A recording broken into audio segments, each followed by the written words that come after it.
Hey, what's up, everybody? It's your boy, your girl, your femboy, your trans girl, Young Green Studios. I just want to let you guys know I just dropped another freestyle.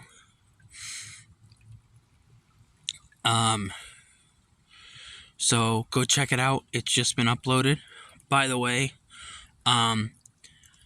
this is episode 15 of IMR Scary Tales.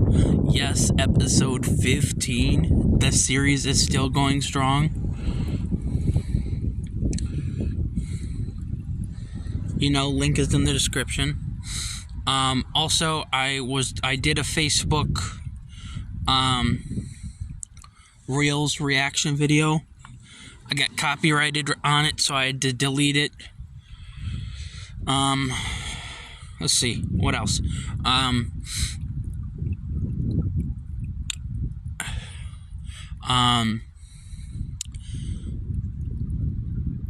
TCG Card Shop Simulator will be coming back to the channel. It will just be a while, so stay tuned for that. It is coming back, but it will take a while. Probably next week or so, we'll release another episode. Ooh, this one seems nice. 3 True Fishing Horror Stories Animated.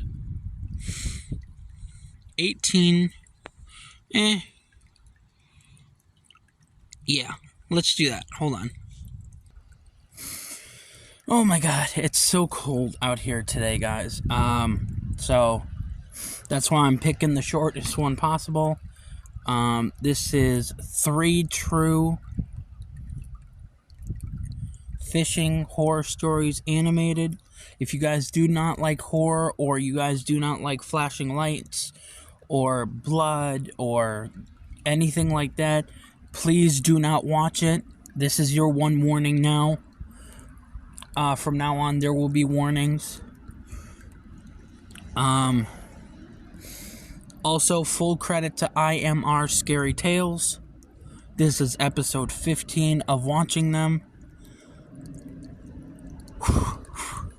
18 minutes and 47 seconds. Cold out here. Let's get into it. I have always loved the calm one gets from fishing alone, so when I decided to spend a weekend by Pine Lake, I was psyched. I packed all my gear and drove for hours, until finally setting up camp in a secluded spot by the water. The sun had set. I cast my line as it painted the sky with brilliant shades of orange and pink, ready for a perfect night of relaxation. Darkness closed around me, so familiar that it felt like breathing, crickets chirping and the rustle of leaves moving in the wind. I sat there lost in thought, waiting for a bite, when I heard crunching through the brush. Footsteps. I turned, jerking my head towards the sound, and saw a man step out from behind the trees. "Mind if I join you?"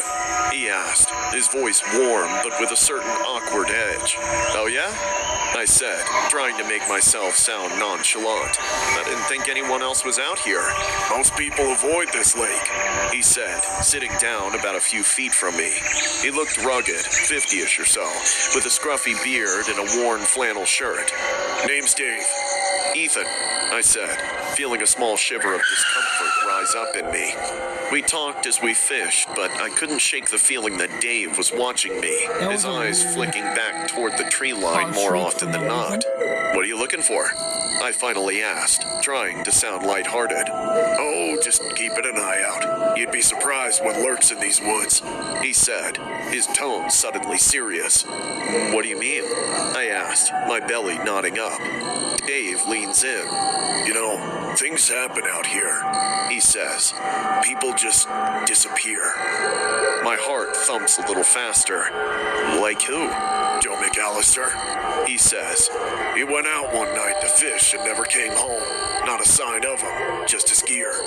He looks at me with a narrowed eye. "You're out here alone, Ethan. You sure that's smart?" "Look, I'm just trying to enjoy some time away from everything. I'm fine," I said, trying to sound convincing, but his words bit into me. "Fine? Or just lucky so far." His smile didn't quite reach his eyes. "The lake doesn't give peace, it takes." That was it for me. I felt a chill run down my spine. "I think I'm gonna head back now." "Not yet," he kept insisting. "Listen to what I'm saying. The lake is alive. It knows you are here." I made an attempt to brush it off, but the air started to thicken with tension. "Actually, I need to go." "Suit yourself," he shrugged. "But remember, it is not the fish you should fear." Pushing the crawling feeling in my stomach aside, I repacked my belongings and continued leaving. Woods were darker, reaching out with shadow, as if unsettling me further with every step that took me away from Dave and his creepy, unsettling aura. I reached for my truck keys and ran for my truck. My heart was pounding. I glanced back once more, and there he was, standing across the lake once more, his unsettling smile plastered on his face. I tore out there, my pulse pounding in my ears. The winding road back to civilization seemed endless. I glanced in the rearview mirror periodically, half expecting to see him chasing after me, but the road behind was empty. Just as I managed to breathe again, I heard a clatter from the back seat. I looked around. Time stopped for me. My tackle box was there, open wide, but I had packed it on the shore of the lake. It was then that my cell phone rang. I picked it and found a text message from an unknown number. "You shouldn't have left." Cold sweat broke out on my forehead. I typed back, "Who is this?" Another message came through. "I warned you."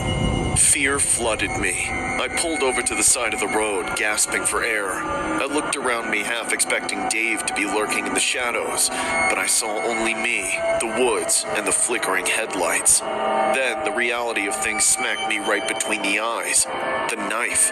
The way Dave had talked about the lake, his warnings, the way he had been watching me. A dread began to rise up in my body. I hadn't even had time to think when in my rearview mirror I saw something. A man in the middle of the road, waving a hand with something shiny. It was Dave. I slammed on the brakes, my heart pounding. I backed up slowly, ready to make my escape. Just then, Dave took a step closer, and with his hand raised, yelled out, "You forgot something!" as he tossed something into the open window. It splat, thudded into the passenger seat. I froze, realizing it was a bloodied fish knife. "Now you know what I meant," he shouted aloud in the stillness of the air. Shaking my hands, I picked and looked at the dark red stains on it. It was a warning. No, it was a message. Harder than any blow, the realization struck me, and quite brutally, somehow I had stumbled into much darker territory than I ever imagined. Panic ran through my veins. I floored the gas and at the last minute swerved past Dave to get back on the road as my mind raced. I couldn't shake the feeling that there was something of menace observing me, far deadlier than I could appreciate. I was getting closer to town and saw a cop car pulled over on the side of the road. Not even thinking, I swerved over and rolled down my window. "Help, there's a guy back at Pine Lake. He's acting weirder, and I think he's dangerous." The officer looked at me in shock.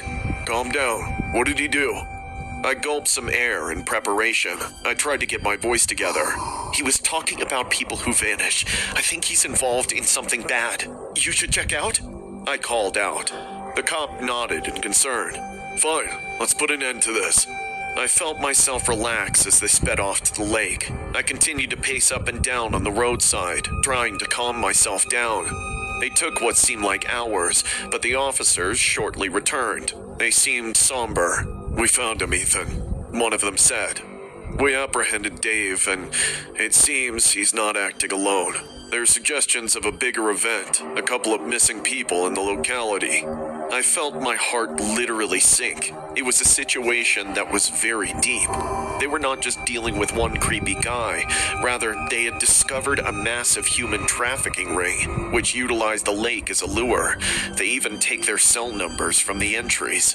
"Thank you," I said, feeling relief and fear mix in my voice. I did not know. As I waited for the officers to take my statement, my phone buzzed for the third time. I reached over and pulled it out. My stomach fell. The message was simple. I read it in silence. You think you're safe? You have no idea what we're capable of. A chill ran through me. The operation wasn't just about Dave. It had been a network far beyond my worst fears. They had eyes and ears everywhere. And still, they watched me. And ears everywhere. And still, they watched me.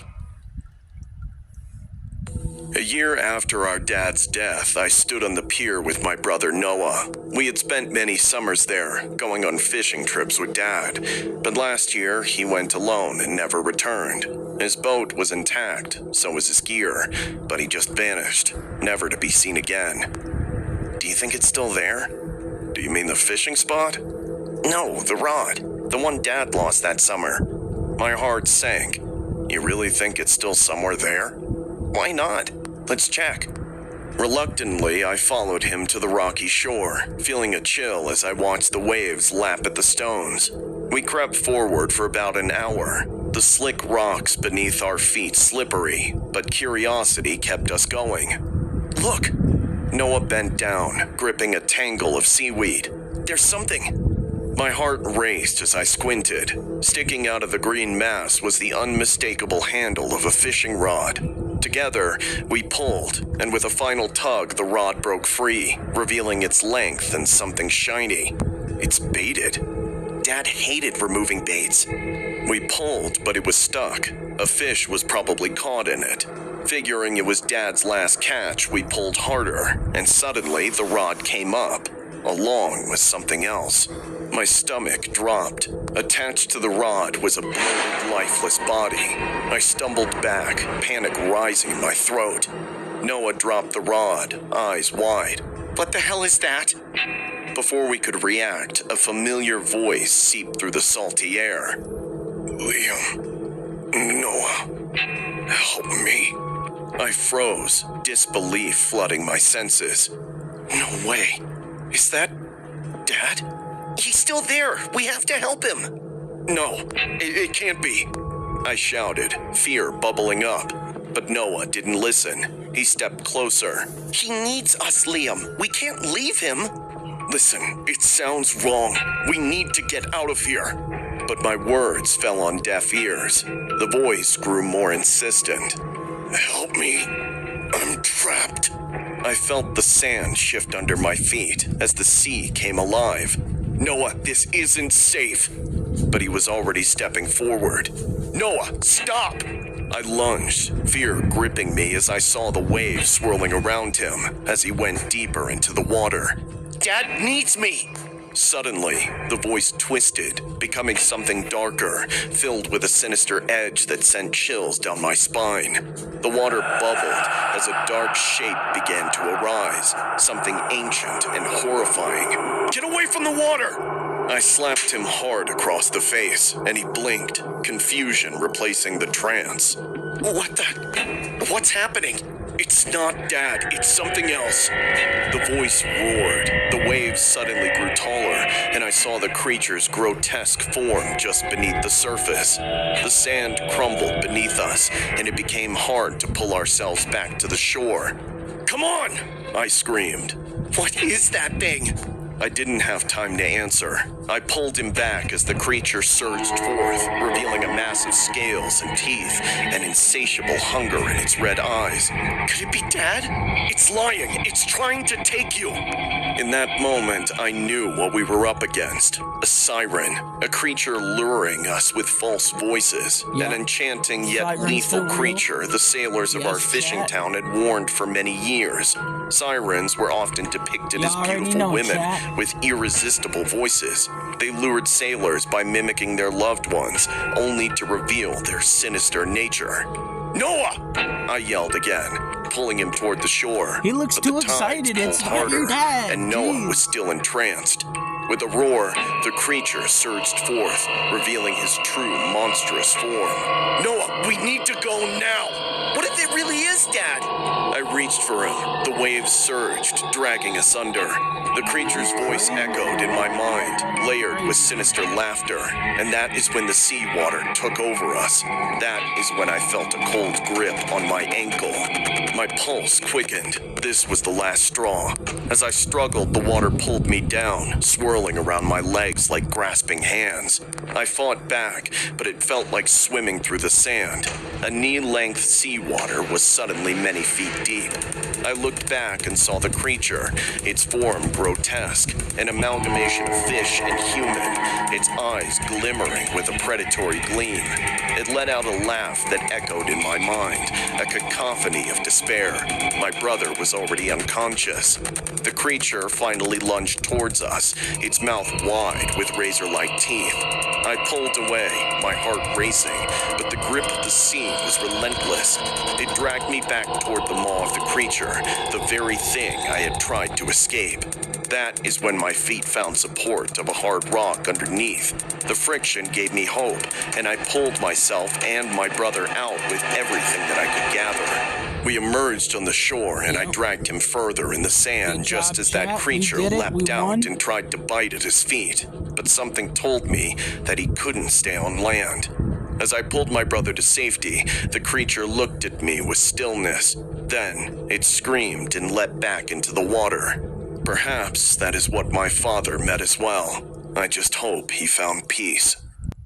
Here we go. Number 3. We drove for hours, the 5 of us, Ryan, Jessica, Mark, Lisa, and I. We'd seen a YouTube documentary about the infamous Suicide Lake by a quaint town. They said the lake was cursed. It drew people who were struggling into its arms. But we were there for the rare salmon rumored to thrive in its depths, which grew thrice in size of normal fishes and bled black blood. Come on, it's just a lake. Ryan laughed as we arrived. What's the worst that could happen? I stepped out, the crisp air biting at my skin, but my curiosity was piqued. The lake stretched before us, its crystal clear waters reflecting the emerging stars. We set up our gear on the wooden dock before hopping into a rowing boat that was standing there and headed in. As we cast our lines, I felt a strange thing move from under us, in the waters, but I didn't think much of it. Hours passed and we began to catch salmon, each one bigger than the last. Then, Mark, bursting with excitement, shouted, "I got something big!" He reeled in his line, but it was too much. The other boys joined him as well and pulled, but confusion replaced our excitement. The line felt heavier for any fish. What the hell is that? The boys hoisted the weight out of the water and we froze. It wasn't a fish. It was a hand, pale, bloated, and eerily still. Drop it! Get it back in the water! Mark stumbled backward, the hand slipping from his grasp and splashing back into the lake. Panic rippled through us. Let's get out of here. I don't feel good. No, we need to know what's going on. There's gotta be more down there. Before I could respond, the water around us began to bubble and churn, as if something stirred beneath.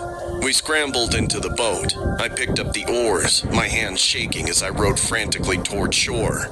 Others jumped as well. As we reached the middle of the lake, I glanced back and my blood ran cold. A figure was swimming toward us at a high speed, its head barely above the water. Its long hair floated like tendrils, and its dark, endless eyes were fixed on us. Faster! I screamed. Mark and Ryan paddled harder, but the figure kept pace. What the hell is that? I noticed the figure's features. They were hauntingly familiar. It looked like Jessica, but twisted, its mouth stretching into a malicious grin. But then, everything went silent. Suddenly, Lisa screamed. I whipped around to see the figure had vanished, but the water churned violently beneath us. The boat rocked and I lost my balance, splashing into the frigid water. I gasped, the cold enveloping me, and my heart raced as something brushed against my leg. I kicked wildly, breaking the surface, and spotted the boat rocking dangerously. As I reached for the edge, hands erupted from the water, gripping my arms and dragging me down. No! As I was pulled under, darkness surrounded me. But just before everything faded to black, I heard voices calling out to me from the depths, like an echo. Join us. Suddenly, someone grabbed my arm and pulled me up. Ryan had jumped in. We kicked hard, struggling towards our boat, and just as we reached for the side, something surged beneath me. The water erupted in a frothy splash, and I felt a tug pulling me back down. No!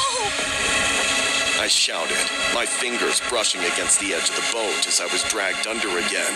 As I descended into darkness, a hand shot out from below, clutching my ankle. I looked down and gasped. It was Jessica's hand, but her face was twisted, eyes wide and unblinking. I cried, desperation clawing at my throat, but Jessica's hand wouldn't release me. Her eyes locked onto mine, pleading, yet warning. Join us. The voices echoed again, the words reverberating through the water. I fought against Jessica's grip, but the shadowy figure Drew kept pulling me, its grin stretching impossibly wide, revealing rows of glistening teeth. Suddenly, just as I was about to slip under for the last time, the creature left me as 5 salmons fell from our boat. I swam furiously toward the surface. I gasped for air, the chilling waters lapping around me as I glanced back. I clung to the boat, my heart pounding. My friends pulled me up. Throw the fish back. Throw it all back. They followed my instructions. Scared, we looked at that creature, its face rising out of the water.